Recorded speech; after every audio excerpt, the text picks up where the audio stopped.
Hello.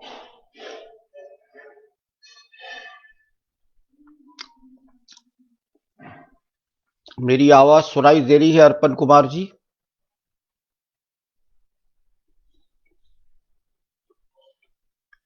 Shri अर्पण कुमार।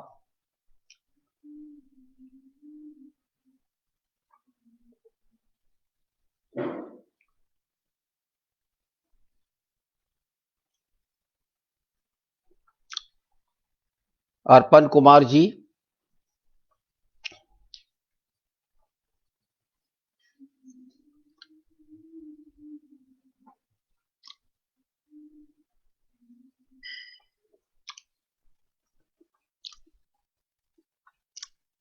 श्री अर्पण कुमार।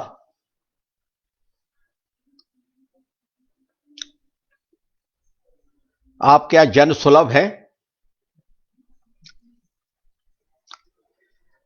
अर्पण कुमार जी, जन सुलभ हो जाइए।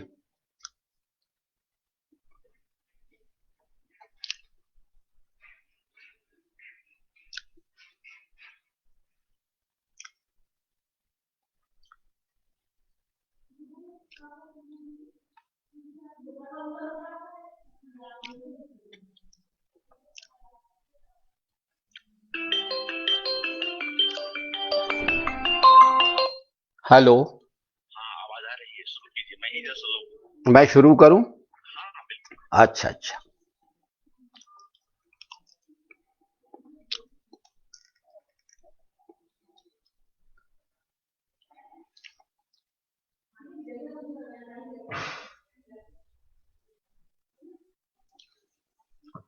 नमस्कार। मुझे हार्दिक प्रसन्नता है कि श्री अशोक वाजपेयी के जन्मोत्सव के बहाने जन सुलभ पुस्तकालय ने आमंत्रित किया। मैं अपने मित्र अर्पण कुमार का भी आभारी हूं कि उन्होंने ये माना कि मैं वाजपेयी जी के व्यक्तित्व और कृतित्व पर कुछ कह सकता हूं। ये जन्मोत्सव पिछले कई दिनों से चल रहा है और ये 16 जनवरी तक चलेगा। 16 जनवरी को ही अशोक वाजपेयी का जन्मदिन है और वो 80 बरस के हो जाएंगे। मेरा मैं हिसाब लगाऊं अगर तो वाजपेयी जी के साथ करीब दूर से पास से सब मिला के एक आधी सदी का जीवन मैंने बिताया है। अपनी किशोर वय से ही उनको कभी दूर से देखता रहा हूं, फिर पास से देखता रहा, फिर और पास उनके आ गया और उनके अभियानों से जुड़ गया, उनके आंदोलनों से जुड़ गया और मेरी कुछ उनके कारण ही एक निर्मिति बनी जिसके प्रति मैं उनका बहुत एहसानमंद भी हूं। और मेरी पीढ़ी के अनेक लेखक, कवि, संगीतकार उनके प्रति कृतज्ञ होते हैं कि उन्होंने जो परिवेश रचा, उस परिवेश में हम लोगों ने बहुत कुछ सीखा, अपना होना जाना। सबसे पहले इस जन्मोत्सव के बीच में आज कवियों के कवि शमशेर का जन्मदिन आ गया है। 13 जनवरी को शमशेर का जन्मदिन आता है और वाजपेयी जी का शमशेर से एक बड़ा ही आत्मीय संबंध रहा है, बल्कि कहें कि वो उनका बहुत ख्याल रखते रहे। वो हमें सुनाते थे कि शमशेर करीब 60 वर्ष के शायद हो गए थे तब उनका पहला संग्रह छप के आया था, कुछ और कविताएं। हम लोग सौभाग्यशाली हैं और वाजपेयी जी के कारण भी हैं कि हम लोगों की किताबें बहुत आसानी से छपती रही। मेरी पहली किताब कोई 30 बरस की उम्र में ही आ गई थी। लेकिन शमशेर की कुछ कविताएं या कुछ और कविताएं, थोड़ी सी कविताएं 60 वर्ष की उम्र में छप के आई। तो ये दुख अशोक जी के मन में रहता था कि ये सब क्या है, इससे कुछ पार पाया जा सकता है क्या। फिर बाद में शमशेर को कबीर सम्मान भी मिला मध्य प्रदेश का, जो वाजपेयी जी ही के नेतृत्व में वो संचालित होता था। उन्होंने जो उज्जैन में प्रेमचंद पीठ बनाई थी, उस पर काफी समय तक शमशेर अध्यक्ष के पद पर आसीन रहे और उनकी देखभाल होती रही। चूंकि मैंने ये विषय चुना है अशोक वाजपेयी की रुचिर अंगनाई, ये बहुत जानबूझकर चुना है। अशोक जी की कविताओं पर मैं भी लिखता रहा हूं और अनेक मित्रों ने, कुछ लोगों ने तो पूरी पुस्तकें ही लिखी हैं, उनकी कविताओं की बहुत समीक्षाएं होती रही हैं, लेकिन उनकी जो रुचिर अंगनाई है वो बहुत विवादास्पद भी रही है। और वो देश के सर्वाधिक विवादास्पद संस्कृति कर्मी के रूप में भी जाने जाते हैं। उन्होंने विवाद पैदा भी किए हैं और विवादों को सुलझाया भी है। तो उनके मन में आखिर ऐसा क्या रहा होगा कि उनको ये सब करना पड़ा। तो मैं शमशेर की ही एक कविता से, उसके एक अंश से अपनी बात की शुरुआत करना चाहता हूं। शमशेर ने अमन का राग, एक लंबी कविता लिखी थी जो उनकी बहुत प्रसिद्ध कविता है। उसका एक अंश है कि देखो ना हकीकत हमारे समय की, कि जिसमें होमर एक हिंदी कवि सरदार जाफरी को इशारे से अपने करीब बुला रहा है, कि जिसमें फयाज खां बिटाफेन के कान में कुछ कह रहा है। मैंने समझा कि संगीत की कोई अमर लता हिल उठी। मैं शेक्सपियर का ऊंचा माथा उज्जैन की घाटियों में झलकता हुआ देख रहा हूं, और कालिदास को वेमर के कुंजों में बिहार करते। और आज तो मेरा टैगोर, मेरा हाफिज, मेरा तुलसी, मेरा गालिब, एक एक मेरे दिल के जगमग पावर हाउस का कुशल ऑपरेटर है। इसी कविता में वो कहते हैं कि कोई ना देख रहा हो, हमारे नेता ही कम से कम देख रहे हों। ये आशा उनको नेताओं से रही है। मगर दुर्भाग्य है हमारा कि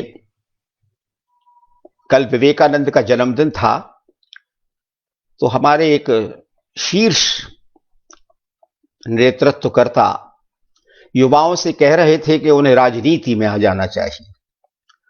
अब सारे युवा राजनीति में आ जाएंगे तो चित्र कौन बनाएगा, कविता कौन लिखेगा, संगीत के सुर कौन साधेगा, मूर्ति कौन बनाएगा, दार्शनिक दृष्टि कैसे पैदा होगी और जीवन कैसे चलेगा। तो सब कुछ राजनीति नहीं है, ये बात अशोक जी के मन में रही। और वो हमेशा अपने समय में, जो बहुत सारा इतिहास का समय है जिस पर कई तरह के दबाव हैं, वे उस समय में एक दूसरा समय खोजते रहे, आज भी खोज रहे हैं। वो कलाओं का समय है। वो कहते रहे हैं कि एक ऐसा समय जिसमें कुमार गंधर्व और मल्लिकार्जुन मंसूर गाते हों, जिसमें रजा और जगदीश स्वामीनाथन चित्र बनाते हों, जिसमें अज्ञे, शमशेर और मुक्तिबोध कविताएं पढ़ते हों, जिसमें रिल्के और रीट्स कविताएं पढ़ते हों, ऑक्टेवियो पास कविताएं पढ़ते हों। एक ऐसा कोई दूसरा समय जो हमें राहत दे सके, जो हमें अपना होना दिखा सके। राजनीति हमें अपना होना नहीं दिखाती, हमें अपने होने के प्रति बेखबर बनाती है। और आज तो दुनिया की राजनीति है ही ऐसी। तो एक तरह से ये कलाओं का जो आंदोलन वाजपेयी जी के नेतृत्व में बना, ये चाहे तो कह सकते हैं कि एक तरह का विद्रोह भी था कि कुछ सुधरे, कुछ जगे, सोया हुआ जागे। ऐसा कुछ हुआ इससे। जब भारत भवन की बुनियाद पड़ रही थी, उसी समय मुझे वाजपेयी जी के इस अभियान से जुड़ने का मौका मिला था। मैं कुछ ही दिन पहले आया था और इंदिरा जी आने वाली थी 13 फरवरी 1982 को उसका उद्घाटन करने। तो एक जश्न की, बहुत बड़े जश्न की तैयारी हो रही थी और एक कलाओं का घर, क्या एक कलाओं के घर में एक कलाओं की बड़ी बस्ती सी बसाई जा रही थी। जैसे कि मैंने शमशेर की एक कविता पढ़ी, अगर मैं शमशेर के ही शब्दों में कहूं तो अशोक वाजपेयी हमारे समय में कलाओं की बस्ती के जगमग पावर हाउस के कुशल ऑपरेटर की तरह है। वे बहुत कुशलता पूर्वक इस बस्ती की जगमगाहट को संभाले हुए हैं, अब तक संभाले हुए हैं। और थोड़ा और इसी कविता के सहारे कहूं तो वे दुनिया के शांति पोस्ट ऑफिस के प्यारे और सच्चे कासिद भी मुझे लगते हैं, एक कवि के रूप में। कवि से बड़ा दुनिया के शांति पोस्ट ऑफिस का प्यारा और सच्चा कासिद आखिर कौन होगा, जो कि वे हैं। जब ये बन रहा था भारत भवन, बहुत सी तैयारियां वहां हो रही थी, तो मेरे मन में आचार्य हजारी प्रसाद द्विवेदी के कुछ शब्द गूंज रहे थे। आपको याद होगा कि अशोक जी खुद ही कहते हैं आचार्य हजारी प्रसाद द्विवेदी के बारे में कि वे प्राचीनों से गप लड़ाने वाले आधुनिक हैं। ये बात अशोक जी के लिए भी काफी हद तक सही है कि अब अपने पूर्वजों से गप लड़ाते हैं। पुरखों की परिछी की धूप का एहसास उनको बड़ा गहरा है। तो ये बात उन पर भी लागू होती है। लोक और शास्त्र का एक संतुलन उन्होंने अपनी कलाओं की बस्ती में निरंतर साधा है। उन्होंने जितने वाद विवाद, परिसंवाद आदि रचे, हजारों आयोजन किए, उनमें विरुद्धों के सामंजस्य की जो एक कला होती है किसी व्यक्ति में, वो कला भी वाजपेयी जी के व्यक्तित्व में उभर के आई। उन्होंने इसके प्रमाण दिए, अनेकों प्रमाण दिए। उन्होंने ये चिंता भी प्रकट की जब पूर्वग्रह की शुरुआत हुई। एक तरह से पूर्वग्रह पत्रिका जो है वो उनके आंदोलन की आवाज बनी। 1973-74 से वो शुरू हुई थी कभी।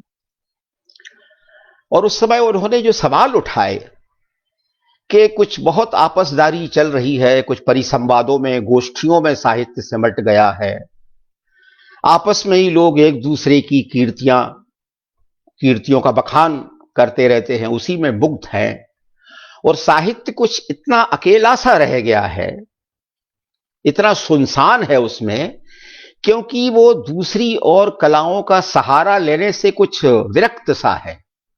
वो संगीत से कुछ दूर जान पड़ता है, चित्रकला से कुछ दूर जान पड़ता है, मूर्ति कला से, नाटक से तो एक हद तक साहित्य जुड़ा भी रहा है, लेकिन जो नाट्य की एक बड़ी परंपरा, बड़ा दाय जो भारत में है और विश्व का दाय है, तो साहित्य कुछ नीरस, कुछ सूखा सा बन गया है। तो उन्होंने उसी समय आवाज लगाई थी कि साहित्य को कलाओं के पास जाना चाहिए, उसका पड़ोसी बनना चाहिए। और उनका ये पद बहुत विख्यात है कि कलाओं का एक अंतर्निर्भर पड़ोस होना चाहिए, जिसमें साहित्य की भी एक बस्ती हो, समृद्ध बस्ती हो। ये वो सोचते रहे और ये वो करके दिखा सके। मैं हजारी प्रसाद द्विवेदी की याद कर रहा था कि वो प्राचीनता में बहुत कुछ खोजते रहे हैं अपने लालित्य की शैली में। उनने ललित भारत को खोजा है। तो कोई पहली ईसवी शताब्दी के आगे पीछे के समय से वो शुरू करते हैं कि भारत के जो कलात्मक विनोद रहे हैं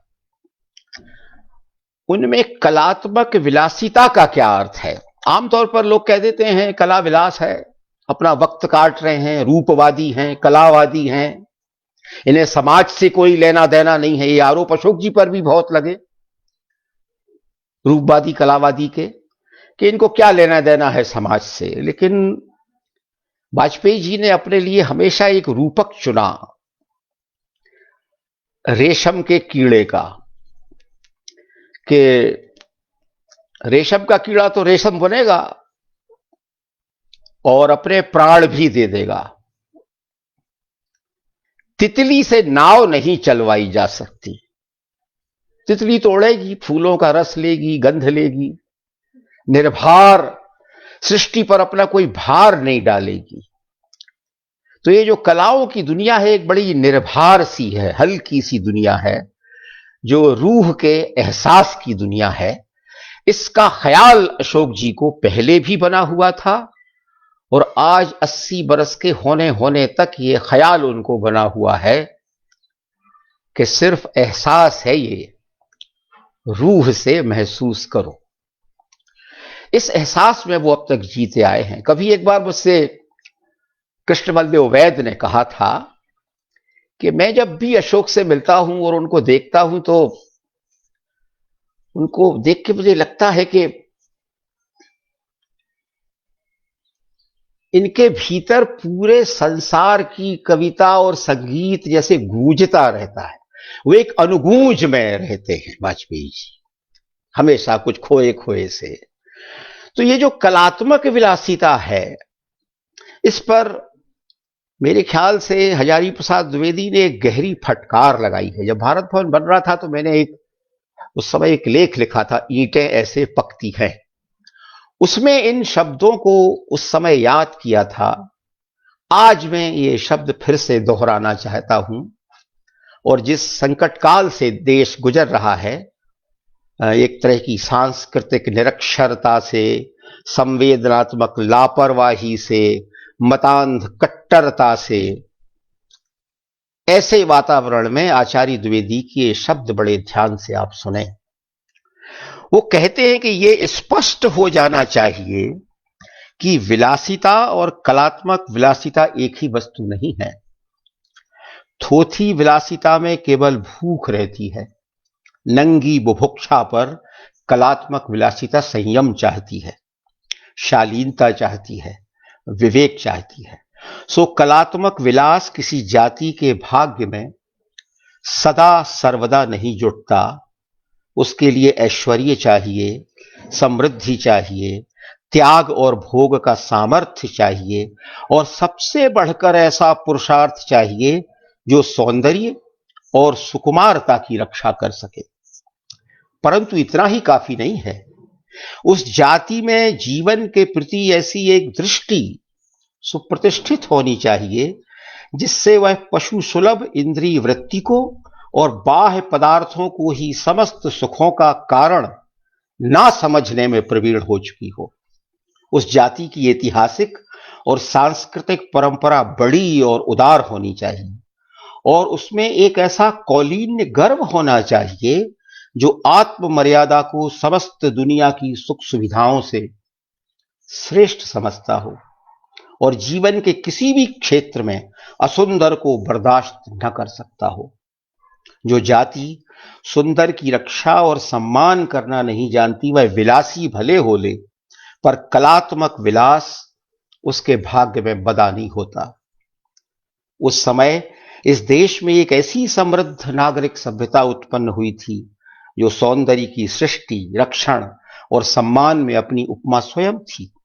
उस समय के काव्य नाटक, आख्यान, आख्यायिका, चित्र, मूर्ति, प्रसाद आदि को देखने से आज का अभागा भारतीय विस्मय विमुग्ध होकर देखता रह जाता है। उस युग की प्रत्येक वस्तु में छंद है, राग है, रस है। उस युग में भारतवासियों ने जीने की कला आविष्कार की थी। यह काल बहुत दिनों तक जीता रहा। ये एक कसौटी है कलात्मक विलास की, जो हमारे हिंदी के एक बड़े आचार्य ने भारत के सांस्कृतिक नवनीत की तरह हमको निकाल के दी है।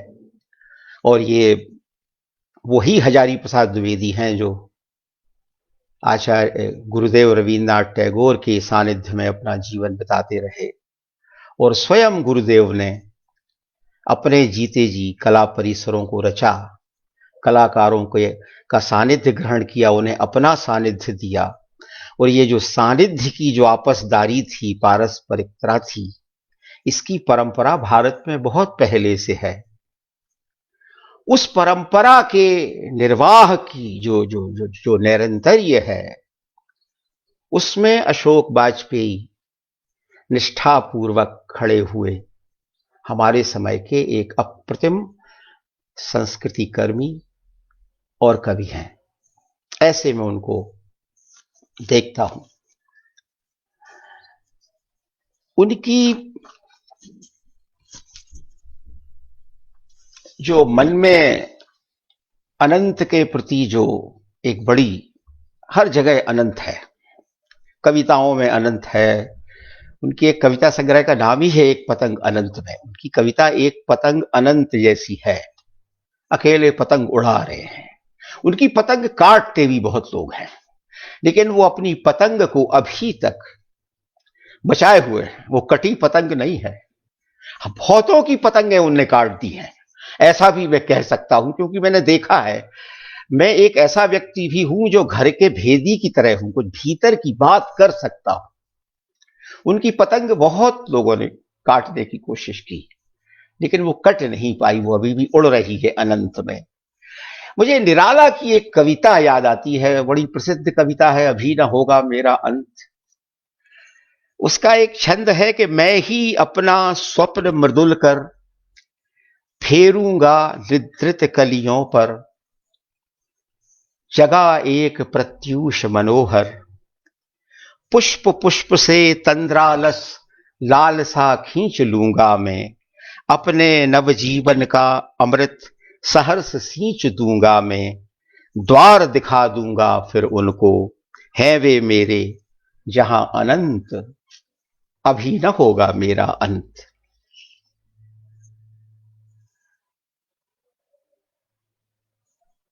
मैं जब कलाओं के घर में आ गया तो मैं उस समय को कुछ अलग तरह से याद करता हूं, और ये अतिशयोक्ति नहीं है, ये मेरा अपना गहरा सच्चा अनुभव है। जो 10-12 साल भारत भवन के परिसर में मैंने बिताए, वो यूं तो 10 साल थे, 12 साल थे, लेकिन वो मुझे एक पूरे जीवन की तरह अनुभव में आते रहे हैं, आज भी आते हैं। ऐसा लगता है कि जैसे एक जीवन मैंने पूरा जी लिया है, बड़ा सार्थक जीवन जी लिया है। अब जो अभी जिया जा रहा है, ये कोई और जीवन भी हो सकता है, इसमें बहुत आपाधापी है, फिर बहुत सी चीजें हैं, लेकिन वो जो जीवन जिया वो एक संपूर्ण जीवन जैसा था, जैसे मुझे एक दूसरा जीवन मिला है उसके अलावा, और उस जीवन के सहारे ही मैं इस जीवन के भार को हटाता रहता हूं, हटा सका हूं, और कुछ दिन और हटाता रहूंगा। इसमें जो अंगनाई है, जिसको मैंने रुचिर अंगनाई कहा है, आपको याद होगा रुचिर अंगनाई तुलसीदास का प्रिय शब्द है। बरनी न जाए रुचिर अंगनाई, जहां खेलत नित चारहु भाई। ये जो रुचिर अंगनाई है, इसी में राम की कलाओं का विकास संभव है। अगर ये रुचिर अंगनाई, ये रामायण में बसा हुआ रुचिर विराट अनंत का आंगन, अगर हम भूल गए, इससे संबंध हमारा विच्छिन्न हो गया, तो राम की जो कला है, ईश्वर को कवि कहा जाता है, राम की जो कला है वो इस रुचिर अंगनाई के बिना राष्ट्र में विकसित नहीं हो सकती। उनके लिए रुचिर अंगनाई ही चाहिए। उसके बाद फिर वो करेंगे, अन्याय का सामना करेंगे, बहुत सी समस्याओं का सामना करेंगे, लेकिन बिना इसके नहीं करेंगे। ये उनके लिए बहुत जरूरी है। तो वो जो रुचिर अंगनाई उन्होंने रची थी, उसमें एक तरह से देखें तो बहुत सारे अकेले लोग थे। यूं बड़ी भीड़ भाड़ थी, बहुत कलाकार आते थे, उत्सव होते थे, कवि भारती होती थी, समवाय होते थे, कलाओं के बिनाले और त्रनाले होते थे, अंतर भारती के शिविर होते थे, दूसरी भारतीय भाषाओं के कविगण लेखकगण हम आपस में मिलते जुलते थे, बात करते थे। युवा पीढ़ी के कई नृत्यकार, संगीतकार, वादक वहां आते थे। माने आपको यदि आरंभ करना है, एक आरंभ नाम का आयोजन ही हुआ करता था कि अगर आपको जैसे अपने कलाकार या कवि होने का कोई आरंभ करना है, तो वो शुभारंभ के लिए भारत भवन एक थोड़ी सी जगह हर प्रतिभाशाली व्यक्ति के लिए, क्योंकि भारत भवन का एक प्रतिमान वाजपेयी जी ने बनाया था। वो संस्कृति की बहुत नीतियां वगैरह भी बनाते रहे, क्योंकि वो एक पक्ष उनका प्रशासक का भी है, जिसका उन्होंने अपने संस्कृति कर्म में जिसको खर्च कर दिया। आजकल के प्रशासक तो अपना समय संस्कृति कर्म में खर्च करने को फिजूल ही मानते हैं। उस समय भी मानते थे, आज भी तो मानते हैं। उनको संस्कृति से क्या लेना देना है।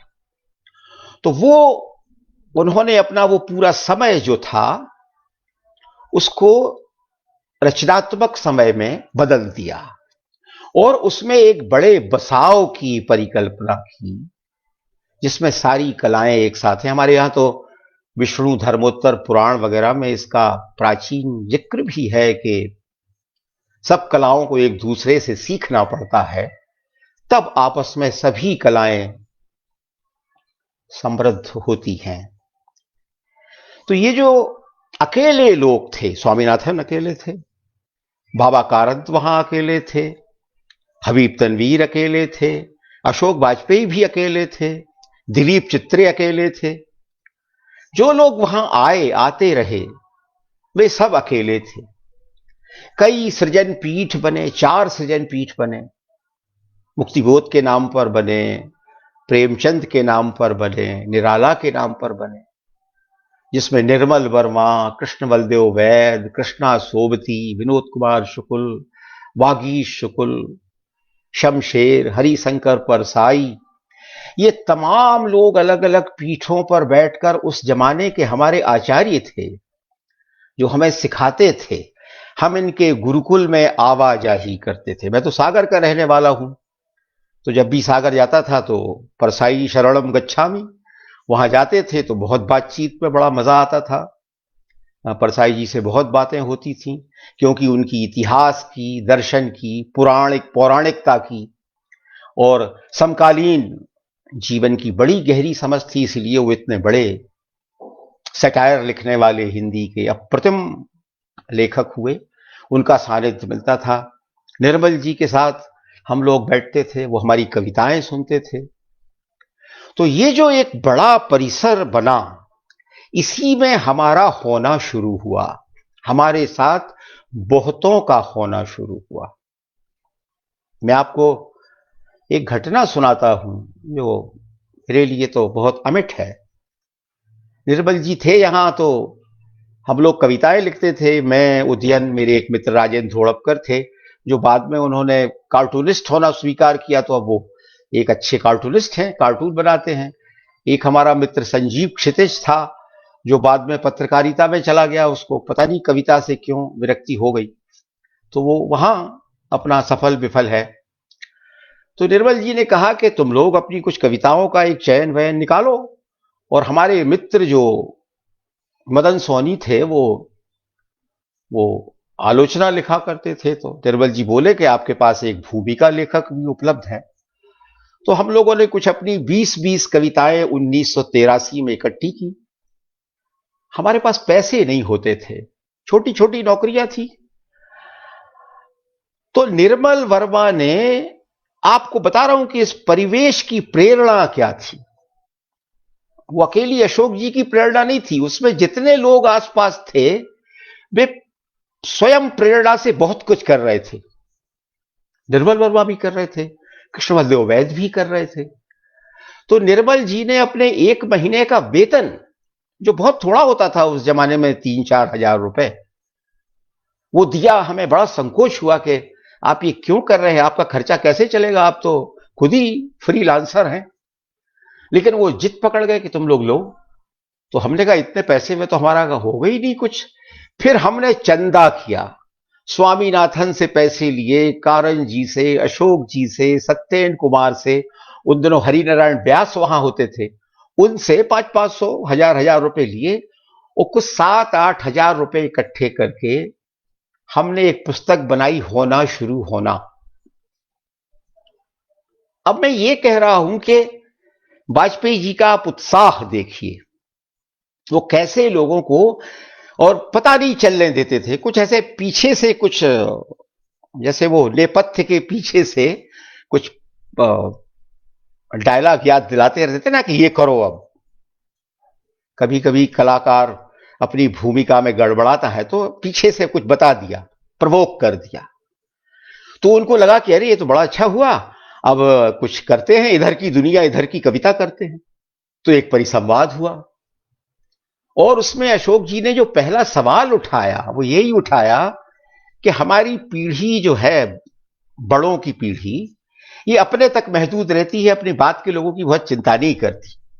मैं तो कई बार वाजपेयी जी से कहता भी रहा हूं और अपने वरिष्ठों से भी कहता हूं, आज भी कहे देता हूं कि आपकी बात की पीढ़ी के लोग आपकी किताबों की समीक्षा लिखने के लिए पैदा नहीं हुए हैं, आपको भी उनके ऊपर विचार करना चाहिए, जो कि आमतौर पर वो नहीं करते हैं।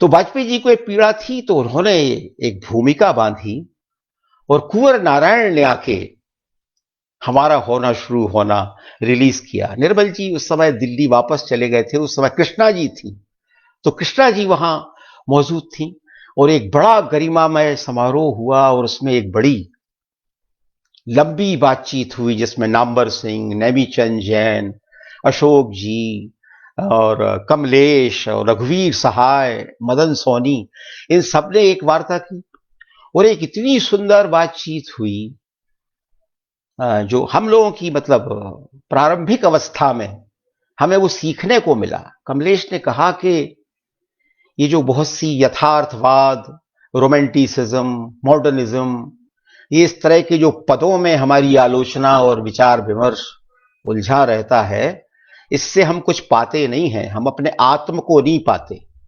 आत्म को पाने के लिए हमें अपनी पदावली में, अपने विमर्श में, भाषा में लौटना पड़ेगा।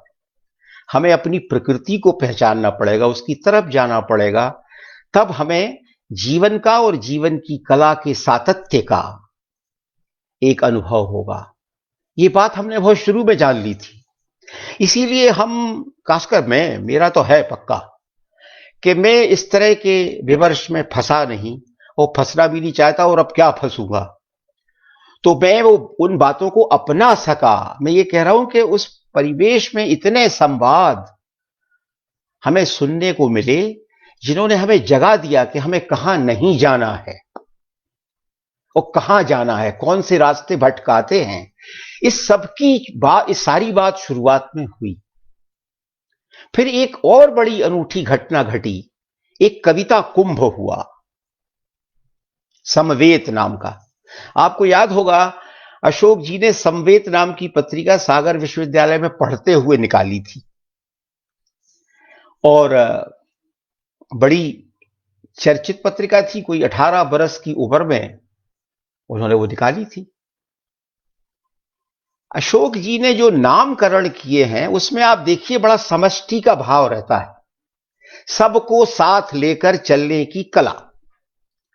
उन्होंने संवेत निकाला, संवेत में सबके साथ की ध्वनि है। पहचान सीरीज निकाली, इसमें सबके साथ की ध्वनि है। तो ये जो वो करते रहे हैं, कवि भारती, समवाय, ये सारे जो अंतर भारती, सबको पास बुलाने की कला। अंतर भारती में तो कृष्ण बलदेव वैद्य की भी भूमिका थी। जब वो अमेरिका से लौट के आए और यहां लंबे समय निराला सृजन पीठ के अध्यक्ष रहे, तो अशोक जी ने, और एक दिन अशोक जी में एक आदत है कि वो बहुत जल्दी योजनाएं बनाते हैं और शुरू हो जाते हैं। तो इन लोगों ने बैठ के बनाया कि कोई अंतर भारती करना चाहिए, इन लोगों का कुछ मेल मिलाप हुआ करे, दूसरी भाषाओं में क्या लिखा जा रहा है, वहां की युवा पीढ़ी क्या कर रही है। तो तमिल के, तेलुगु के, कन्नड़ के, बंगला के, असमी के, पूरा उत्तर दक्षिण पूरब पश्चिम के युवा कवि आते थे। कई अंतर भारतीयां हुई और उनकी कविताएं, कहानियां, उनके विचार, और आज भी वो हमारे दोस्त हैं और कई तो उसमें बहुत शीर्ष स्थानीय कवि हो गए हैं, उनको बड़े बड़े पुरस्कार मिल गए हैं। तो वो एक पूरा मेला जो लगा हुआ था, उसको मैं रुचिर अंगनाई कहता हूं। दूसरा, इस परिसर की एक खासियत के बीच जाहिर है कि विघ्न संतोषी लोग होते ही हैं, और उन विघ्न संतोषियों को पहले तो वाजपेयी जी बहुत याद दिलाते रहे कि ये जो हमें एक अवसर मिला है तो हमें इसका लाभ लेना चाहिए, नहीं तो फिर अवसर बीते जग पछतई है। ये होगा, और ये हुआ भी बाद में जाके, लोग माने नहीं। वो कहते थे कि मतलब इसकी हिफाजत जरूरी है, जो ये बनाया जा रहा है। बड़े आरोप लगते थे, सत्ता और संस्कृति, सत्ता संस्कृति में हस्तक्षेप कर रही है। बिल्कुल नहीं कर रही थी। ऐसी नीतियां बनी थी, ऐसी चाक चौबंद व्यवस्था की गई थी उस आंगन में कि उसके किसी कोने से कोई भ्रष्ट आंख अपनी कुदृष्टि नहीं डाल सकती थी। इतनी चाक चौबंद व्यवस्था थी, सत्ता के सहयोग के बावजूद थी। और सत्ता ने यह माना था कि हम कलाकार जो निर्णय करेंगे, लेखक जो निर्णय करेंगे, उसका सम्मान करेंगे और उनके निर्णय को हम अपने ऊपर बंधनकारी मानेंगे। और ये चला, वर्षों चलता रहा। फिर एक और दिलचस्प सी बात आपको बताता हूं जो आपको थोड़ी गुदगुदाएगी। कुछ ऐसे लोग थे जो अक्सर कहते थे कि हम तो साहब भारत भवन की सीढ़ियां नहीं चढ़ेंगे, ऐसा कुछ बोलने वाले थे। हर समय में मीडियाकर्स की भीड़ भाड़ बहुत होती है, उनको अवसर नहीं मिलता है। चूंकि वाजपेयी जी ने बहुत बड़े उत्कृष्टता के प्रतिमान रच रखे थे, तो कोई साधारण तो घुस नहीं सकता था उसमें। तो शोर बचा के हम भारत भवन की सीढ़ियां नहीं चढ़ेंगे। तो मैंने एक दिन बहुत सारे मित्रों से कहा कि भारत भवन में सीढ़ियां चढ़ने के लिए हैं ही नहीं।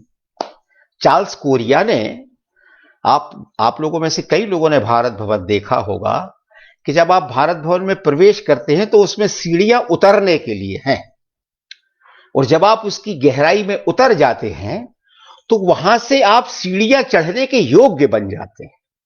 आप फिर बहुत सी सीढ़ियां चढ़ सकते हैं, संगीत की, चित्रकला की, साहित्य की, नाटक की।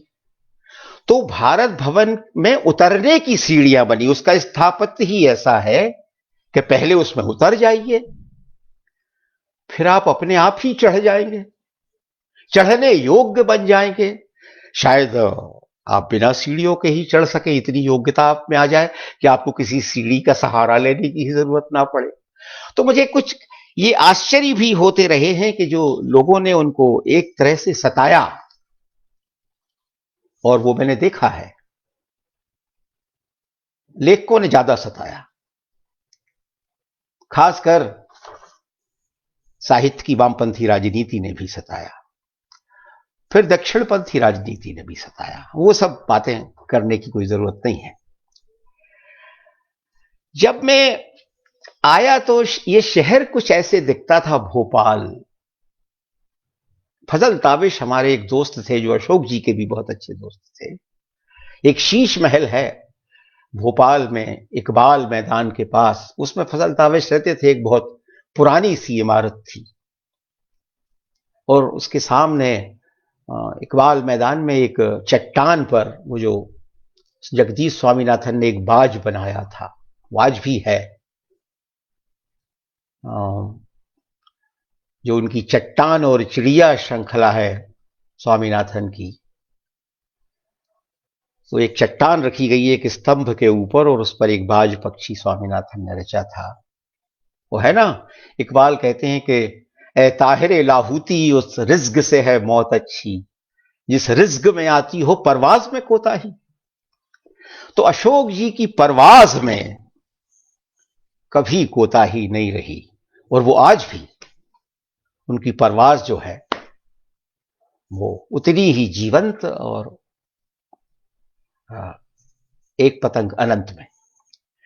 तो ये जो बहुत सी जो इकबाल की एक बात और याद आती है, जब हम लोग स्कूल में पढ़ते थे तो उनकी कविताएं, बहुत से कवियों की कविताएं हमारी प्रार्थनाओं में होती थी। जो मुझे बाद में लगा जब मैं भारत भवन में आया कि अरे ये जो बचपन की एक प्रार्थना जो मैं 5वीं क्लास में स्कूल में गाता था, वो यहां मुझे साक्षात दिखाई दे रही है भारत भवन में। इकबाल कहते हैं ना कि लब पे आती है दुआ बन के तमन्ना मेरी, जिंदगी शम्मा की सूरत हो खुदाया मेरी, जिंदगी हो मेरी परवाने की सूरत यारब, इल्म की शमाओं से हो मुझको मोहब्बत यारब। ये जो इल्म की शमाएं क्या होती हैं, ये मुझे वाजपेयी जी की रुचिर अगनाई में आके पता चला। जब मैंने बाबा कारंत को, स्वामीनाथन को, मकबूल फिदा हुसैन को, राम कुमार को, जिया मोहिउद्दीन डागर को, के.जी. सुब्रमण्यम को, गुलाम मोहम्मद शेख को, किस किस को नहीं देखा, भीमसेन जोशी को, मल्लिकार्जुन मंसूर को, कुमार गंधर्व को, ये सब इल्म की शमाएं थीं। अशोक जी ने कहीं लिखा है, वो कलाओं को दीप शिखाएं कहते कि वो दीप शिखाएं हैं जिनका प्रकाश मेरे जीवन में कभी कम नहीं हुआ, कहीं उन्होंने ऐसा लिखा है। और वो उनके बीच से कुछ गुजरते हुए हमेशा अपने आप को अनुभव करते हैं, ऐसा उन्होंने लिखा है। तो वो सही लिखा है कि वो जो इल्म की शमाएं जल रही थी उनकी रोशनी में हम, और वो शमाएं कभी कभी ईद के दिन फजल ताबिश के शीश महल की छत पे इकट्ठी हो जाती थी एक साथ, और वहां से सारे लोग मिलके ईद का चांद देखते थे, ईद मिलते थे। और भोपाल की जो बड़ी झील है उसमें भारत भवन बड़ा एक तैरता हुआ सा लगता है। अगर आप उस पार से देखें, जो वीआईपी रोड बना है तालाब के किनारे, तो वो तैरता सा लगता है अनंत में, कुछ ऐसा उसकी संरचना है। तो हमने उस झील के किनारे भारत भवन के पास अनेक डोंगियों को किनारे लगते हुए देखा, और वे डोंगियां केवल भारत के यात्रियों की, कला यात्रियों की नहीं थी, वे विश्व के कला यात्रियों की थी। पीटर ब्रुक की डोंगी भी आई थी वहां। कई दिनों तक नाटक पर एक बड़ी वर्कशॉप चलती रही, जिन्होंने बाद में महाभारत पर नाटक बनाया था। विश्व कविता समारोह हुआ। पृथ्वी के 6 जो कॉन्टिनेंट हैं उनके कोई 28-29 कवि, मिरोस्लाव होलो, वर्नेस्ट कार्दिनाल, ये तमाम लोग, उसमें स्टीफन स्पेंडर भी आए थे।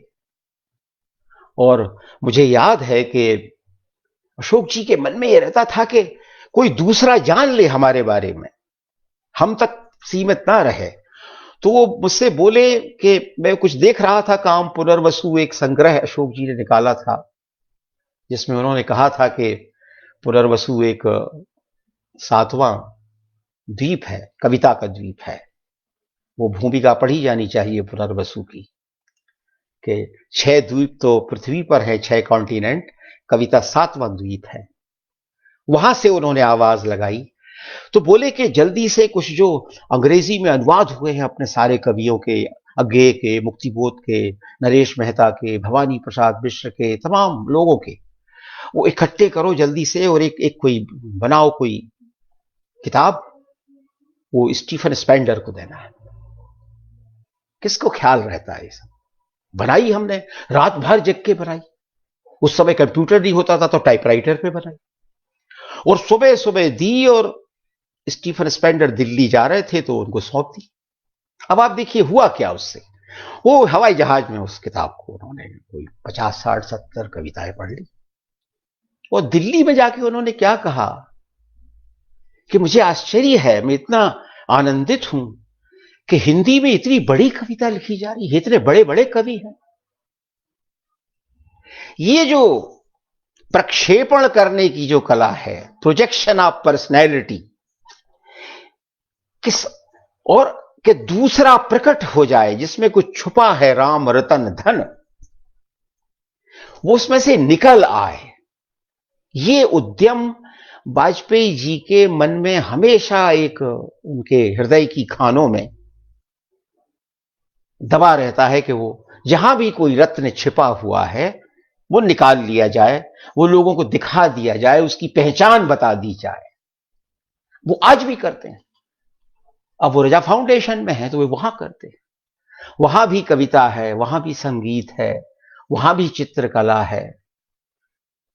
रजा जैसा साहित्य प्रेमी चित्रकार, बड़ा प्रेम था उनको, और हम लोगों को तो रजा का सानिध्य मिला, वाजपेयी जी के ही कारण मिला। अगर रजा से हम ना मिलते तो हम बहुत कुछ नहीं जान सकते थे। रजा के चित्र हम जब देखते हैं, उनकी पहली प्रदर्शनी मुझे याद है कभी 1976 में कला परिषद के जब सचिव थे वाजपेयी जी, उस समय हुई थी। मैं रजा के चित्र जब भी देखता हूं तो मुझे लगता है कि ये गायत्री और सावित्री के बीच का एक संवाद है। उनकी जो अंकुरण शीर्षक की जो पेंटिंग्स हैं, वो मुझे उस वैदिक धर्म की भी याद दिला देती हैं कि इसमें कोई ऋत की प्रज्ञा बसी हुई है, इसमें भारत की वास्तविक धर्म की कला बसी हुई है कि कैसे एक ऋतु चक्र में पृथ्वी पर अंकुरण संपन्न होता है, उसकी संभावना बनती है, और केंद्र में सूर्य है, उसके बिना संभावना नहीं है। तो जीवन की अनंत संभावनाओं की जो खोज है, कैसे जीवन एक एक अंकुर में छिपा हुआ है, रजा की पेंटिंग में मैं वो भाव पाता हूं, एक पूजा की थाली का भाव, सृष्टि के प्रति प्रणति और एक अर्चना का भाव। ये मुझे देखने को नहीं मिलता अगर मैं उस रुचि रंगनाई में ना होता। मुझे स्वामीनाथन के चित्र देखने को नहीं मिलते, मुझे कुमार गंधर्व के करीब जाने का अवसर नहीं मिलता। दूसरे, स्वामीनाथन ये मानते थे कि कला जो है वो प्रकृति और ईश्वर के बीच है। कला प्रकृति को आईना दिखाती है। बहुत सिखाया उनने हमको कि सीधे सीधे कोई जो प्रकृति की अनुकृति है वो कला नहीं है। प्रकृति से, प्रकृति जो हमारी प्रकृति है, स्वभाव जो है, कला उससे उपजती है।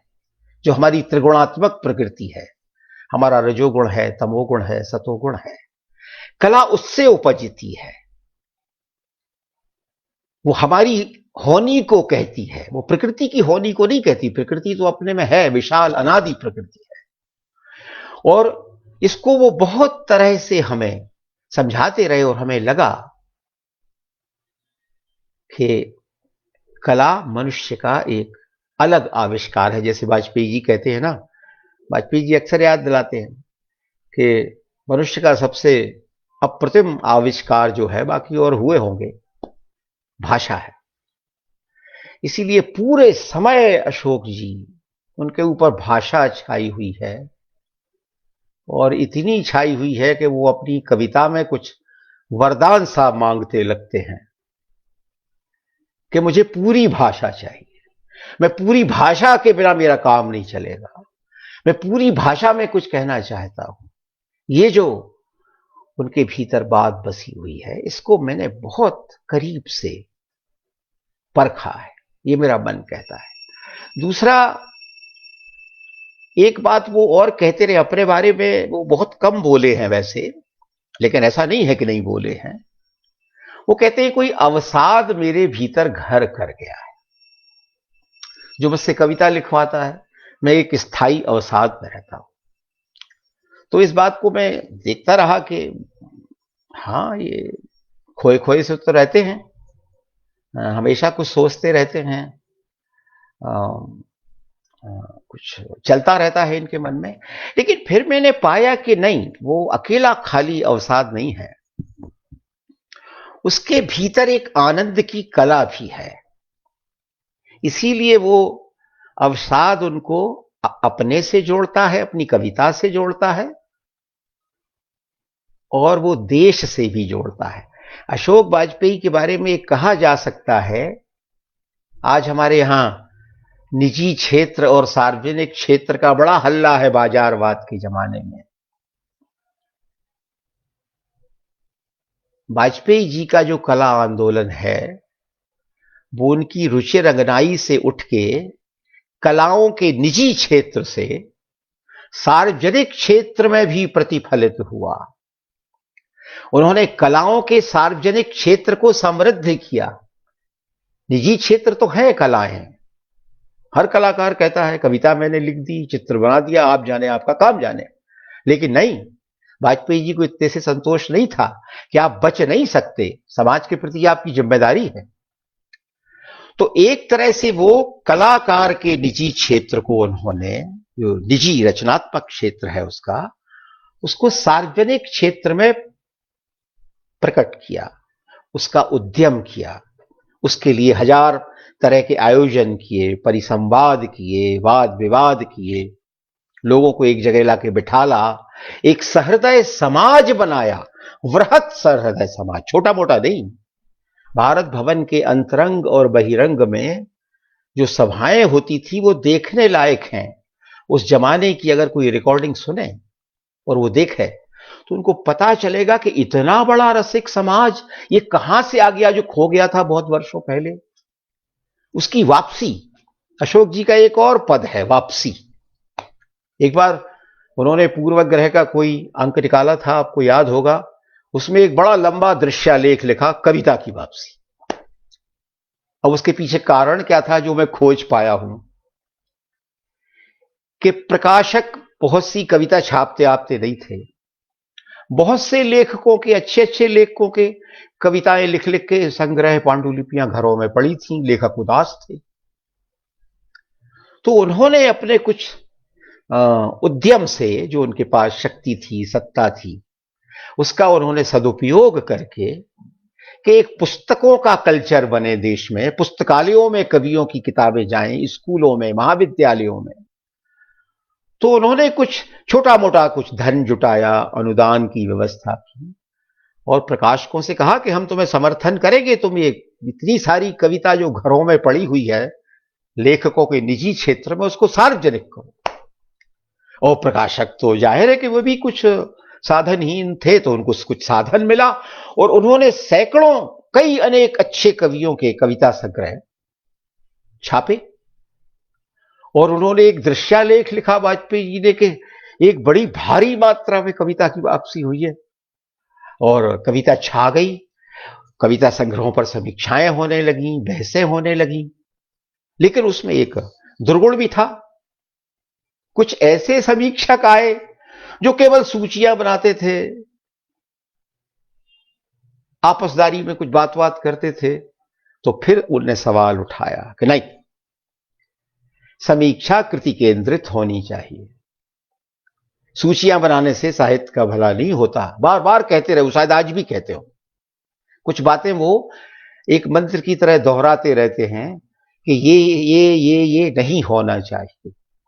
तो उन्होंने इससे इनकार किया और पूर्वग्रह में अनेक संपादकीय के द्वारा ये बार बार चेताया कि कृति केंद्रित होनी चाहिए, आलोचना बहुत अधिक अकादमिकता के भार से दबी हुई नहीं होनी चाहिए, उसे सृजनात्मक होना चाहिए, क्रिएटिव क्रिटिसिज्म होना चाहिए। और इसका प्रमाण पूर्वग्रह के अनेक अंकों में मिल जाएगा। उन्होंने इस बात पर भी जोर दिया कि कविताओं की स्ट्रक्चरल एनालिसिस होना चाहिए। एक पूरा विशेषांक ही निकला था। कई बड़े कवियों की कविताओं की संरचनात्मक व्याख्या हमारे आलोचकों ने की थी, जिसमें असाध्य वीणा और अंधेरे में और तमाम जो लंबी कविताएं हैं, नरेश मेहता की, भवानी भाई मिश्र की कविताएं, तो ये एक एक चयन निकला था इस दिशा से उस दिशा तक। स्वामीनाथन से कहा, जो मैं कलाओं की अंतर्निर्भरता की बात कर रहा था, एक ग्रंथ बना, उस पर स्क्रीन प्रिंटिंग से बना। एक तरफ स्वामीनाथन के चित्र थे और एक तरफ अज्ञे से लेकर मलयज तक भवानी प्रसाद मिश्र आदि की मुक्तिबोध की कविताएं थी। और ये मेरा सौभाग्य है कि उसे मुझसे कहा गया था, क्योंकि मेरे हैंडराइटिंग अच्छी है सौभाग्य से, तो स्वामी जी बोले कि तुम अपने हाथ से इसके लिखो और फिर हम इसको छापेंगे। ये हुआ। अब बहुत ही अच्छा बना। उसकी प्रति आज भी मेरे पास है और मैं सिहर उठता हूं कि देखो, मैंने इतने इतने बड़े कवियों की कविताओं को अपनी सुलिपि में लिखा था, स्वामीनाथन के चित्र बने हैं। कभी कभी मैं अकेले पलट के देखता हूं और बहुत ही खो जाता हूं, उस समय में खो जाता हूं। कविता कुंभ किया अशोक वाजपेयी ने। 5 पीढ़ियों के कवि आए और उसका नाम संवेती था। उसमें महादेवी वर्मा आई। छायावाद के बाकी तो कोई कवि बचे नहीं थे, वो जीवित थी, हमारी परदादी। तो तमाम लोग उसमें आए और मतलब हम लोग तक जो अभी होना शुरू होना ही कर रहे थे, हमें भी ये मौका दिया वाजपेयी जी ने कि एक एक कविता तुम लोग भी महादेवी की उपस्थिति में सुना सकते हो। तो मैंने अपनी थोड़ी लंबी कविता चुन ली थी। महादेवी तो कविता सुनाती नहीं थी, तो वो बैठी हुई थी और अशोक जी ने एक बड़ी अच्छी भूमिका जमाई के देखिए, आपके अब पंती संती वगैरह भी कविताएं लिखने लगे हैं। आप कितनी सौभाग्यशाली हिंदी की कवियत्री हैं कि अपने सामने पंती संतियों को भी कविताएं लिखते हुए देख रही हैं। वो हम लोगों के लिए बहुत आह्लादित करने वाला क्षण था। हमने महादेवी के चरण छुए। शिव मंगल सिंह सुमन उनको व्हील चेयर पर लेके चले आ रहे थे, तो हमने सुमन जी से कहा, सुमन जी थोड़ा इस व्हील चेयर को हमें भी चला लेने दीजिए, थोड़ा पुण्य मिल जाएगा कि हमने भी परदादी की व्हील चेयर को थोड़ा सा चलाया था। और मैंने ऐसा आग्रह करके उसको एक आधा मिनट चलाया भी, बागर्थ में, जहां पुस्तकालय था, लाइब्रेरी थी। तो ये जो सौभाग्य सब हम लोगों को मिलते रहे, हम लोग शायद उस पीढ़ी के हैं कि जिन्होंने छायावाद के प्रतिष्ठित कवियों से लेके अभी तक की पीढ़ी के तमाम लोगों को किसी ना किसी रूप में देखा, समझा, परखा, सीखा, पाया। और इसको लेके मैं इतरा सकता हूं, और मेरी ये इतराहट जो है वो गलत नहीं होगी। और इसका पूरा श्रेय अगर किसी को है तो वो अशोक वाजपेयी को है। उनके कारण, अगर उन्हें ये पुरुषार्थ न किया होता तो ये संभव नहीं था। कैसे होता ये? मेरे ख्याल से पता नहीं मुझे कितना समय, 1 घंटा तो हो गया है, 10-20 मिनट में और आपसे कुछ कहता हूं। मेरा एक दुख भी रहा है कि ये जो इतना बड़ा आंदोलन हुआ वाजपेयी जी के नेतृत्व में, उसको बहुत सी समस्याओं का सामना करते रहना पड़ा। कुछ लोगों ने व्यक्तिगत लड़ाइयां लड़ी, तरह तरह के क्लेश पहुंचाए। उससे अशोक जी का मन दुखी भी होता रहा। कभी कभी मैं गुस्से में उनसे कहता भी था कि इनको अच्छा खासा इनका मतलब दलन किया जाना चाहिए। तो वो बड़ी, एक बार उन्होंने मुझसे, सुबह सुबह मैं उनके घर गया तो इसी तरह की कोई बात मैंने उनसे की दुखी होके, कि लोग पीटने की इच्छा होती है मेरी। तो वो सुनते रहे, फिर बोले कि देखो ऐसा है, इतिहास में ये नहीं देखा जाएगा कि किसने किसको कितनी गालियां दी। बोले ये लोग ससरे हमें गाली देते रहते हैं, कुछ आलोचना करते रहते हैं, तो हम साल 6 महीने में एक आध बार इनका जवाब दे देते हैं जनसत्ता में लंबा लेख लिख। फिर ये कुछ दिन के लिए शांत हो जाते हैं, फिर बोलने लगते हैं। बोले अपना काम करो, इससे परखे जाओगे कि तुमने रचा क्या। अगर तुम गालियों के बदले खुद गालियां देने लगोगे तो तुम रचोगे कब। ये सब जो बनाया है, निर्मल वर्मा के पास बैठो, कृष्ण बलदेव वैद के पास जाओ, कारंत के पास जाओ, स्वामीनाथन से सीखो, इसमें अपना समय खर्च करो। ये गालियों वालियों की परवाह ना करो। विधि के बनाए जेते जीव हैं जहां के तहां, ये खेलत फिरत हैं इन्हें खेलन फिरन दो। ये वाली जो अशोक जी की जो उनका स्वभाव रहा है कि विधि के बनाए जीव हैं, खेलत फिरत हैं, इन्हें खेलन फिरन दो, इस भाव से वो लगातार इस अभियान को चलाते रहे, अन्यथा ये संभव नहीं था। शत्रुता तो उनकी किसी से नहीं है, आज भी नहीं, असहमति है। हां, जिनको ये आदत रही कि जो असहमति को दुश्मनी मान लेते हैं, ऐसे बहुत से हमारे कवि लेखकों कलाकारों में है, जो कि दुर्गुण है। असहमति को शत्रुता मान लेना, आलोचना को निंदा के बरक्स रख देना। अगर इतना भी हमारे पढ़े लिखे लोगों को समझ में नहीं आता है तो हम उन्हें किस आधार पर पढ़ा लिखा माने। आलोचना निंदा नहीं है, असहमति दुश्मनी नहीं है। लेकिन आज भी बहुत से लोग उसको नहीं समझ पाए, वाजपेयी जी के बार बार समझाने के बाद भी नहीं समझ पाए। मैं देखता था कि कुछ लेखक अकेले पड़ गए हैं और कुछ लेखकों के संगठन है, प्रगतिशील लेखकों के संगठन है एक तरफ, और दूसरी तरफ सुशील लेखकों के संगठन है। उसमें हम सब लोग आते थे, हम लोग सुशील लेखक संघ में थे, एक अलिखित लेखक संघ था वो। बीच बीच में हमें कुछ भोपाल स्कूल वगैरह भी कह दिया जाता था, जिसके जाहिर है कि प्राचार्य अशोक जी ही रहे हैं भोपाल स्कूल के। और हम लोग कह कह के हार गए कि ऐसा कोई स्कूल नहीं है, सब कुछ डी स्कूलिंग है, कोई स्कूल नहीं है। उदयन अलग तरह से लिखता है, मदन अलग तरह से लिखता है, मैं अलग तरह से लिखता हूं। बल्कि हम लोग आपस में तो इतना झगड़ते भी हैं एक दूसरे से कि क्या कहें, कुछ कहा नहीं जाए।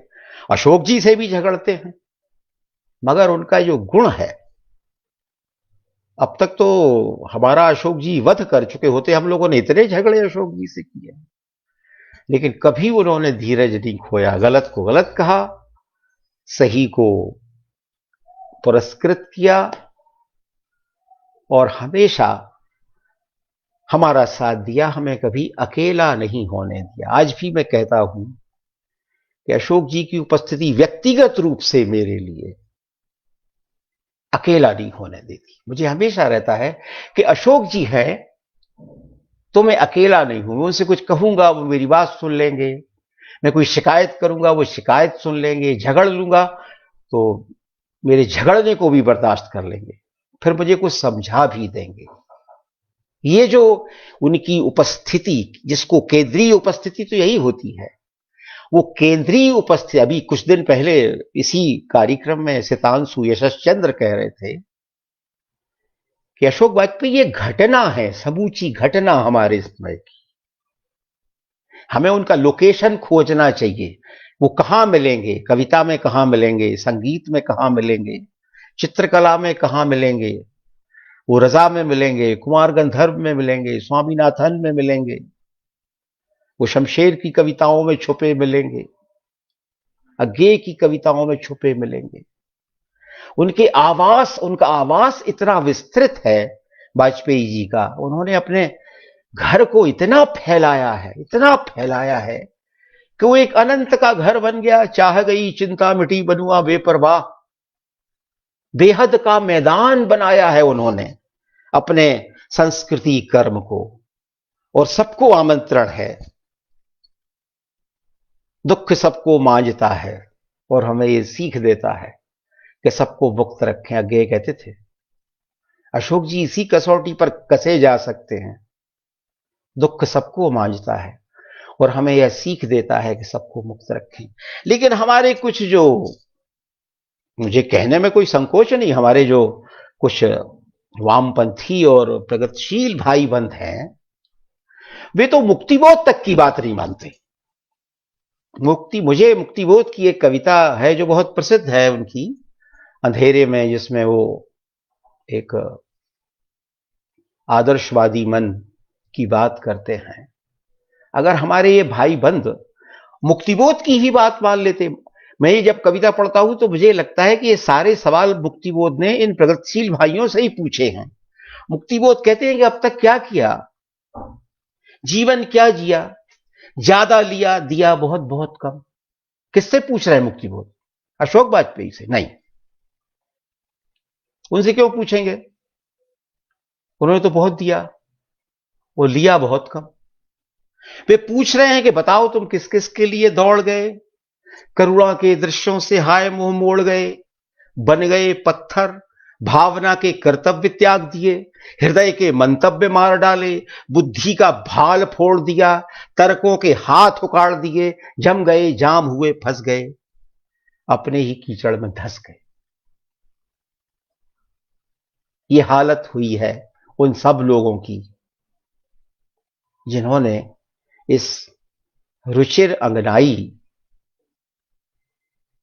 को एक तरह से दूर दूर से या करीब कभी कभी बहुत पास से दुश्मन का मंच समझ के तिरस्कृत किया। इसको दुश्मन का मंच कहा गया कि हम तो इसका इस्तेमाल कर सकते हैं, हमारी विचारधारा इसकी अनुमति देती है दुश्मन के मंच का इस्तेमाल करने की। और ये एक बहुत बड़ा खतरा इस कला आंदोलन पर मंडराता रहा और जिसके कुछ दुष्परिणाम भी हुए। लेकिन मुझे मैथिली शरण गुप्त की एक कविता की पंक्ति मुझे बहुत ढाढ़स बंधाती है कि इसे राम जाने जीवन में हारे हम या जीत गए। इसे राम जाने जीवन में हारे हम या जीत गए, इतना ही क्या थोड़ा जो यह गूंज बची है, गीत गए अब बेबासर बीत गए। ये जो उन दिनों की मुझे थोड़ी सी याद वाजपेयी जी के इस जन्मदिन के बहाने आई है। ये कथा बड़ी लंबी है, इसके अगर बहुत सारे तथ्यों को बुना जाए तो एक बड़ी लंबी कुछ इतिहास जैसा कुछ बन सकता है। लेकिन अंत में चूंकि मैंने उनकी कविताओं पर अभी कुछ नहीं कहा है, तो मैं कैसे कहूं, वो भी एक लंबा विषय है। लेकिन मैंने एक तरीका निकाला है कि आपको उसकी एक झांकी दिखा सकूं कि दरअसल इतना सब करने के लिए अशोक जी को क्या क्या चाहिए। उनकी कविता में इतना ज्यादा चाहिए है, उनको पता नहीं क्या क्या चाहिए। समूची पृथ्वी चाहिए, इससे कम में उनका काम नहीं चलता, उनका एक आध दिए से काम नहीं चलता। वो हमेशा कहते थे मुझे पूरी दिवाली चाहिए, पूरी भाषा चाहिए। इतना ज्यादा मांगते हैं वो कविता के लिए, कलाओं के लिए, कि उनको पूरी पृथ्वी चाहिए। तो मैंने कुछ उनकी बिंबों को, दृश्यावलियों को कभी एक समय बड़ी मेहनत से चुन के कि उनको क्या क्या चाहिए जब वो संतुष्ट होंगे। वो एक गहरे अर्थ में असंतुष्ट व्यक्ति हैं, उनका पेट नहीं भरता, क्या क्या चाहिए।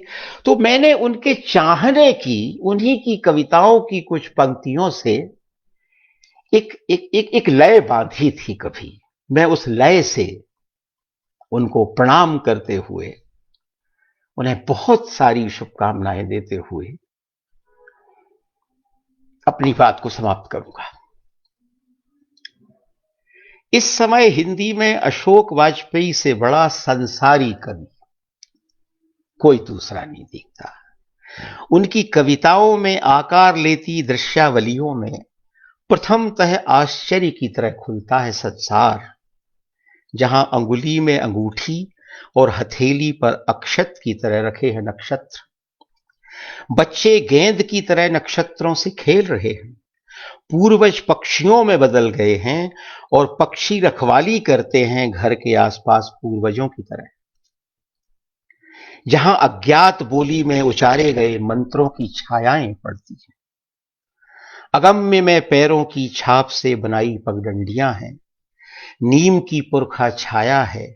चाय की दुकान पर अखबार पलटते देवता हैं। पुरखे घास में बसे हैं। अप्रत्याशित देवता के लिए खाली कुर्सी भी है। आकाश में घोंसले की तरह प्रतीक्षा है। अपने ना होने को देखते हुए निष्पलक पत्थर है। मगर अशोक वाजपेयी का इतने से काम कहां चला है। वे तो कविता की अंजलि में पूरा संसार उठाने वाले कवि हैं।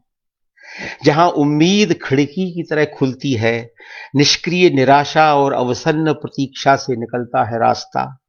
खिड़की के कांच की धुंध पर नाम लिखता है आकाश। जन्म की अंधेरी कंदरा में अकस्मात छा जाती है प्रभा, और एक जीवन की अंत्येष्टि पर झुलसते हैं कई और जन्म। जहां अपने रहस्य को खोले बिना पीली पड़ती जा रही जीवन लिपि है, पूर्णता से घबराते हैं सपने। अशोक जी की कविता इतने से भी नहीं बनती है। उन्हें चाहिए रोजमर्रा की झंझटों से बनता इतिहास, कड़ाही रफू करता लोहार, सूखी बेजान लकड़ी को छीलते हुए हरे भरेपन का सपना देखता बढ़ई। बाहों पतवारों और नावों की लगातार जद्दोजहद में मशहूल मछुआरे, सब्जियों को उनके समय से अलग कर दिए जाने के दुख में डूबा कुंजड़ा। खत्म होने से पहले ही कबाड़ खाने में आ गई सदी को हैरत से देखता कबाड़ी। उम्मीद के बस स्टॉप पर आधी रात का सुनसान, पुरानी दुकान में बिकने से बचा रह गया मरहम। रात राग के खंडहर में भटक गया सुर। उन्हें अपने समय की कविता रचने के लिए यह सब चाहिए। सिर्फ इतना ही नहीं, उनकी कविता को चाहिए अदृश्य फूल सा खुला प्रलय निवेदन, संवेदन भरा उत्सुक ललित अंतरिक्ष, प्राचीन कामना से ज्वलंत दीप्त रात, लज्जारुण आकाश की तरह छाया स्वीकार, एकांत को भरती शरीर की लय, अंगों की धूप, क्षितिज को अधीर कामना से घेरते सांवले मेघ, जहां पत्ती के आघात से होता है सवेरा, हरी धूप की नोक पर दस्तक देती है ओस, अपनी असंख्य अंगुलियों से धरती को गुदगुदाती बारिश, चहकने से फूलता अमलतास, हंसी से जलद होता मेघ। इस सब को कविता में थोड़ी सी जगह देने के लिए थोड़ा सा समय भी होना चाहिए। एक एक पंखुड़ी की तरह खिलता मुरझाता समय, छंद की आवृत्ति सा आता और बीतता हुआ समय, मौल श्री के सुकुमार पुष्पों जैसा झरता समय, घूमते हुए चाक पर मिट्टी के लौंदे सा समय, पैंजनियां पहने आता समय, बूंदाबांदी में भीगा समय, जहां गिरजों के शिखरों पर धूप की तरह ठहर गई हैं प्रार्थनाएं। अशोक वाजपेयी की कविताओं में अनसुने स्पंदित शब्दों की ओर भी पाठकों का ध्यान जाता है। अशोक जी कीड़ों की ना सुनी जा सकने वाली प्रार्थना पर ध्यान लगाते हैं। पक्षियों, पल्लवों और पुष्पों की प्रार्थनाएं सुनना चाहते हैं। बरसाती पानी में रेंगते कीड़ों का आर्तनाद, उन्हें सुनाई देता है। उनकी कविता में जीने की इबारत लिखती कीड़ों की पंक्तियां दिख जाती हैं। वे वन भूमि पर नीरव गिरते पंखों की आहट सुनते। उनकी कविता में राग का उजाला है, जहां प्रार्थना के अंतिम अक्षय शब्द की तरह बची है कामना। जैसे जल में थरथराती जल की कामना, अंधेरे में रचे गए कोमल गांधार की कामना। उन्हीं की एक और कविता पंक्ति के सहारे कहें तो अशोक वाजपेयी की कविता अपलक बाट निहारती कविता है, जैसे कोई बाट जोहती गोपी हो। वो कभी कभी मैंने कहीं लिखा था उनके बारे में, कुछ अभी याद आ गया अचानक कि उनकी कविता कुछ ऐसे लगती है गांव का और पुराने कस्बों का जिन लोगों को अनुभव है। सुबह सुबह एक वसुदेवा आता था कुछ गीत गाता हुआ कि अरे मोरे राम करता हुआ, कुछ कहानी बनाता था और जिस घर के सामने खड़ा होता था उसी के घर का नाम जोड़ के एक कहानी बनाता था। अशोक जी की ये जो कविताएं मैं सुनता हूं, एक घर घर आवाज देते हुए सुबह सुबह एक वसुदेवा की तरह भी उनका कवि मुझे लगता है। किस किस की कथा कहना चाहते, हर द्वार पर दस्तक देना चाहते। उनकी एक कविता संग्रह का शीर्षक ही है कि एक दरवाजा खुलता है। उन्हें अभी भी सारे दरवाजे बंद होते जाने के बावजूद उनके मन में ये गहरी आशा है कि एक दरवाजा खुले। और उन्हें मैं अंत करूंगा कुमार गंधर्व के एक गीत की याद करते हुए, जो उनका स्थायी संघर्ष रहा है। पता नहीं वे उससे कैसे अपने आप को तटस्थ रख पाए हैं अब तक, और उन्होंने कभी पराजय स्वीकार नहीं की। उस रुचिर अगनाई के लिए वो ये सामना आज तक कर रहे हैं। कुमार जी गाते थे कि हिरना समझ बूझ बन चरना, एक बन चरना दूजे बन चरना, तीजे पग नहीं धरना। तीजे बन में 5 पारधी, उनके नजर नहीं पड़ना। हिरना समझ बूझ बन चरना। जिन लोगों ने अशोक जी को निकट से देखा है मेरी तरह, मैंने उनको ये तीनों वन पार करते हुए देखा है।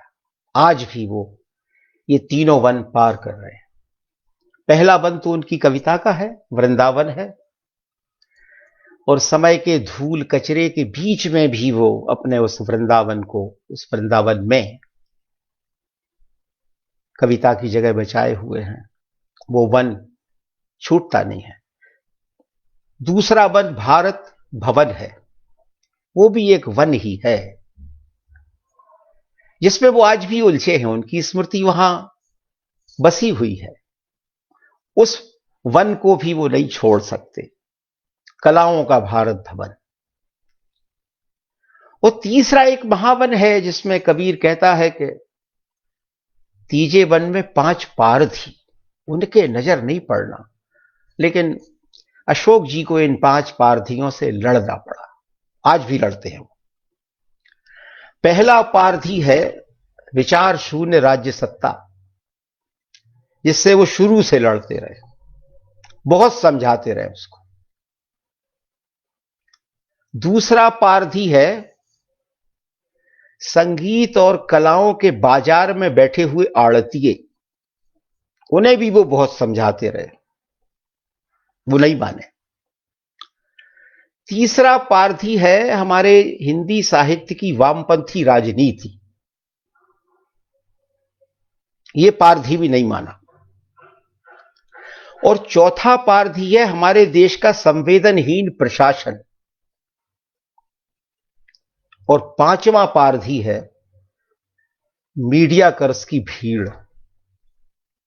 इन 5 पारधियों से जब से उन्होंने इस रुचिर अंगनाई को बनाने का बीड़ा उठाया, तब से वो इसे बचाने के लिए इन 5 पारधियों से लड़ते आए और ये लड़ाई का अंत अभी तक नहीं आया और वो अपने निर्भय निर्गुण में रम के इनको समय समय पर सबक सिखाते रहते हैं। लेकिन ये मानते नहीं है और अशोक जी जानते हैं। अशोक जी को पता है कौन ठगवा नगरिया लूटल हो, वो जानते हैं। लेकिन अशोक जी का जो मूल स्वभाव रहा है, जिसको मैंने बहुत परखा है, कबीरा आप ठगाइए और न ठगिए कोई, आप ठगे सुख उपजे और ठगे दुख हुए। बहुत बहुत धन्यवाद। मैं आप सबका बहुत आभारी हूं कि आपने मुझे सुना होगा। मुझे पता नहीं, ये वेबिनार में एक बड़ी समस्या है, आप कुछ अदृश्य में बोलते रहते हैं, कोई सुन भी रहा है कि नहीं, लेकिन मुझे आशा है कि कुछ लोगों ने सुना होगा। बाद में इसका कुछ पता वता मुझे चले तो चले, ना चले तो ना चले। जो जी में था सो वाजपेयी जी के जन्मदिन के बहाने कह दिया।